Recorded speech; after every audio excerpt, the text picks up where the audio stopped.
Is getting into low content publishing right now really worth it? Stick around and I'm going to talk about who low content publishing is best suited for and what it actually takes to experience lasting success. For low content publishing advice that focuses on creating quality books for long-term success, be sure to subscribe and don't forget to hit that bell so that you can be notified each time I put out one of these videos each and every Monday.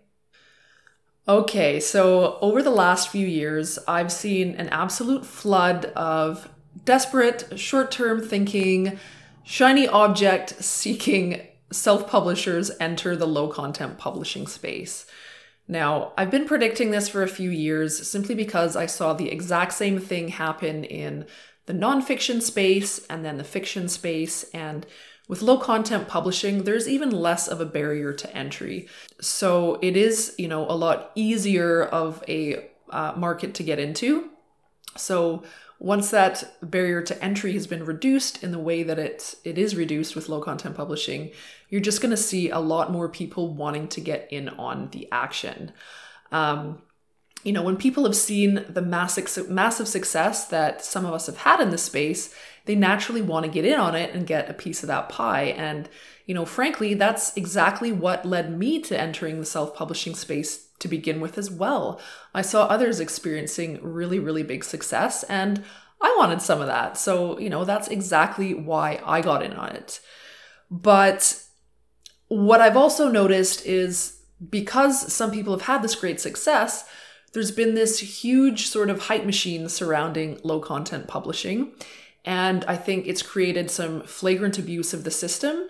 And it's also created some very unrealistic expectations about what can be expected as a very new low content publisher. So with the rise in competition over the last couple of years, as well as this, out of control, flagrant abuse of the system, it's led some people to wonder, is it even worth getting into the low content publishing space?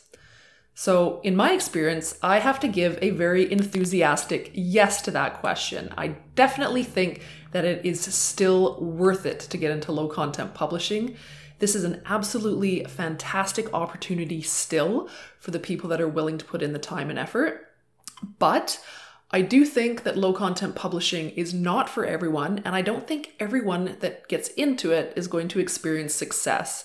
So I just want to give you guys a rundown, my own personal opinion of who I think low content publishing is best suited for and who it's not suited for. Now, of course, you have to make this decision for yourself, but this is my 2 cents. Okay, so who is low content publishing best suited for? Firstly, you're someone who already has a primary source of income. So whether that's a full-time income, part-time, maybe you're just part of a dual income household, or maybe you're even a student living off a student loan right now. But the main thing is it's a good idea to have all of your bills covered. You don't want to be in any sort of desperate financial need, and I'll talk about this in a minute.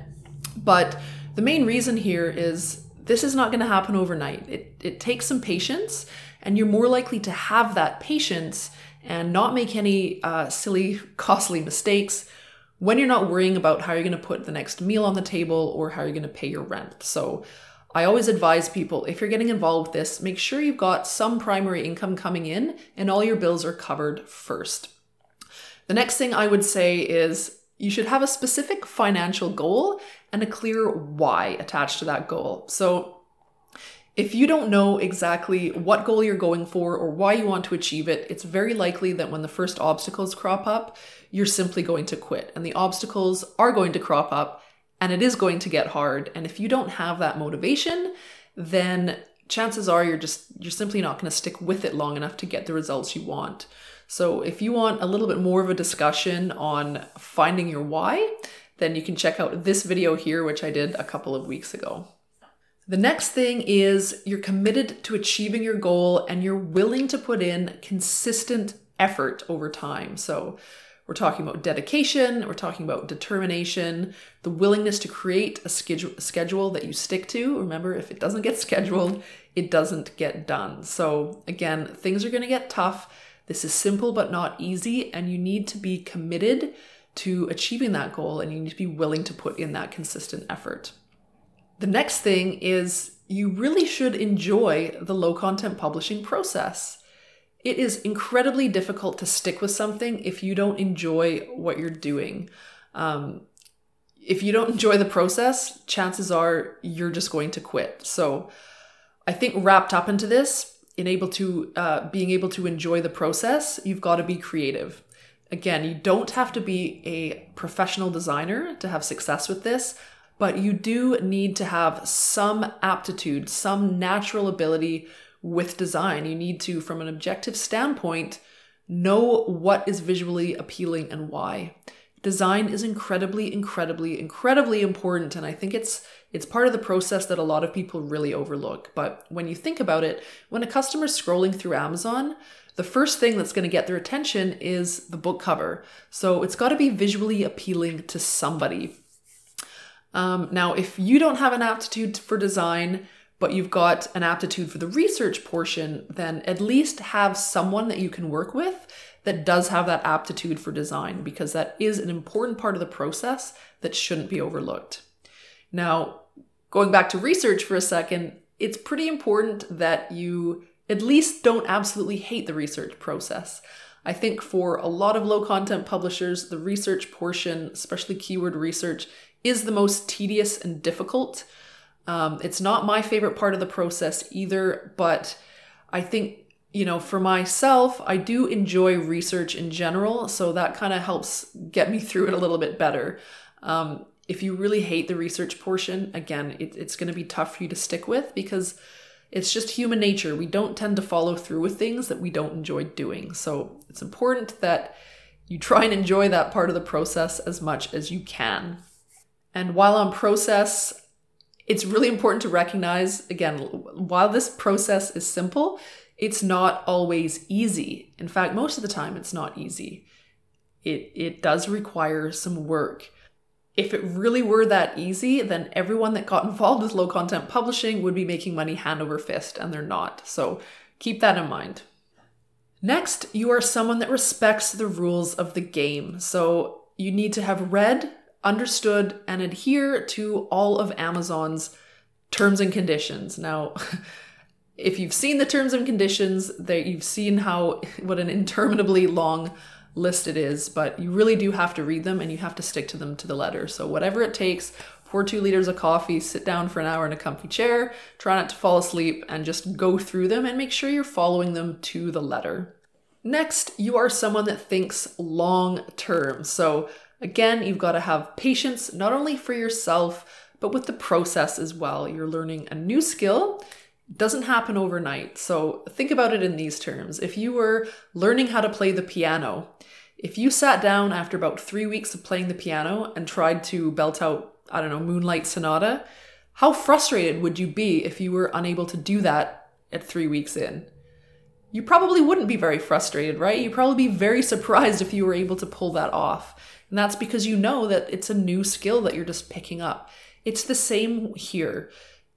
Like I keep saying, it's simple, but it's not easy. It's a skill. You have to give yourself time to build the skill and it will come over time. But you've got to be reasonable in your own ability to pick up a skill, over a reasonable amount of time. Also wrapped into the ability to think long-term is the desire to produce quality over quantity. If you're thinking long-term rather than short-term, you're not going to mind putting in the little bit of extra time that it takes to create a high-quality, well-designed book, because you know that you're going to be building slowly over time. You're not going to feel in a rush to just start pumping out poor quality books at high volume. You want to be customer-focused, creating quality, and you want to be able to take some pride in your work. That just feels better. Okay, so we just talked a bit about who I think low content publishing is best suited for. And now let's go ahead and talk about who I don't think low content publishing is well suited for. So first, right off the bat, I would say if you're in a desperate financial situation. So we just touched on that briefly a couple of minutes ago. But basically, if you've seen some other people having success with low content publishing, then, this might look like an answer to your prayers, and it very might well be somewhere down along the lines. But I would say your first priority really should be to try and find some stable, guaranteed income so that at least all of your bases are covered. This is going to take time. I keep saying that. You're going to need some patience. Rome wasn't built in a day. So you really got to consider that. If you're wondering about how you're going to pay rent next month, chances are you're not going to be able to pay it with low content publishing within that first month. So I think you should really focus on finding some stable income before you try to give this a go. So, this, like I said, this isn't a really amazing opportunity. A lot of people, including myself, have had some great success, but it has taken time, and it's probably going to take a lot longer than you initially think that it's going to. I've mentioned this before. When I first got into publishing, I gave myself a year and then I was going to quit my job. Well, that year came around and I just wasn't in any position yet to do so. Gave myself another year went by, and again, I still wasn't quite able to cut the tether between my job and myself. And while that was really disappointing, I was able to stick it out and finally get to a point where I'd hit that 6-figure mark and I no longer needed my job. And that was an amazing feeling. I'm glad I stuck it out, but that took quite a bit longer than I thought it was going to. Now, you might be able to do that in a third of the time that I did it in, and that's amazing. But I don't want you to be relying on that and having those unrealistic expectations right out of the gate. So another thing here is I find that when I'm coming from a place of fear or a place of desperation, I'm more likely to try and cut corners. I start thinking really short term because the short term survival mode that I'm in kind of dictates how I behave in whatever the endeavor is that I'm involved in. And this leads to short term thinking. It leads to a mentality of trying to cut corners, trying to look for loopholes so that you can have that success faster than you might otherwise. And you end up taking some risks that might actually put you in some real jeopardy. You might end up actually getting your account terminated and cutting off all possibility before it's even started. So I think it's a lot harder to think long term when you're desperate for money and taking some risks, some foolish risks, and hoping to speed up the process. So that's my first number one point here is if you're in a desperate financial situation, I really recommend finding some form of income first so that you're not worried about having to do this as quickly as possible. You can actually sit back, give yourself the time, exercise some patience and allow this thing to fold out at a reasonable rate. The next person I would say this isn't really well suited for is if you're someone who wants to depend on low content publishing indefinitely as your primary source of income. Now, obviously, we all know it is completely within the realm of possibility to be creating a full-time income from KDP. And if you're generating full-time income, that is completely awesome. But I will say that the reason that this works best as supplementary income. Even if you are making $100,000 a year, I still think that you should be looking at this as supplementary income. The reason for this is because your KDP business hinges on the Amazon business. You do not own the KDP platform. So no matter how much money you're making, this thing is not 100% yours. You are always going to be at Amazon's mercy. So if they introduce some rules down the line, or heaven forbid, you get your account terminated somewhere down the line, and that's not likely unless you're flagrantly abusing the system, or you're ignoring their terms and conditions, breaking the rules. That's not likely to happen, but at the end of the day, you are still hinged on Amazon. So if anything happens to this source of income, you don't want all of your income to just be gone overnight. It's a good idea to have multiple income streams coming in, whether that's through other online endeavors or a part-time job or a full-time job. It's just simply a good idea to not put all your eggs in one basket, so to speak, and make sure that you've got some other income coming in that can cover your bases if need be. So like I said, whether that's a job or maybe you're in a dual income household and your KDP income isn't necessary, it's just a nice bonus, I think that's the best place to be in. So again, even if you're earning a full-time income, which is totally possible, you don't ever want to be in a position where if that income is suddenly gone, you're suddenly up dire straits. So that's why I recommend, even if you are earning a full-time income, and even if that is your goal, to still look at it as supplementary income. I just think that's the wise thing to do. Next, if you're looking to get rich quick, or you are someone who is just thinking only about the short term.